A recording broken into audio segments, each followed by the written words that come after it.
இயந்திரவியல் என்றால் என்ன? விசையின் செயல்பாட்டால் பொருள் மீது ஏற்படும் விளைவுகளை பற்றி பயிலும் அறிவியல் பாடம் இயந்திரவியல் ஆகும். இது 2 பிரிவுகளாக பிரிக்கப்பட்டுள்ளது. அவை நிலையியல் மற்றும் இயங்கியல் ஆகும். நிலையியல் என்றால் என்ன?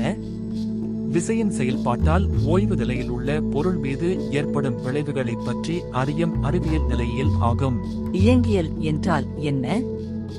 விசையின் செயல்பாட்டால் இயக்க நிலையில் உள்ள பொருள் மீது ஏற்படும் விளைவுகளை பற்றி அறியும் அறிவியல் இயங்கியல் ஆகும். இயக்கவியல் என்றால் என்ன? இயக்கவியல் என்பது இயக்கத்தை ஏற்படுத்தும் விசையினை கருத்தில் கொள்ளாமல் இயக்கத்தினை மட்டுமே விளக்குவது இயக்கவியல் ஆகும். இயக்க விசையியல் என்றால் என்ன? பொருளின் இயக்கத்தையும் அதற்கு காரணமான விசை பற்றியும் விளக்குவது இயக்க விசையியல் ஆகும். விசை சார்பற்ற இயக்கம் என்றால் என்ன? இயங்குகின்ற பொருள்கள் யாவும் தாமாகவே இயற்கையான தத்தமது ஓய்வு நிலைக்கு வந்து சேரும்.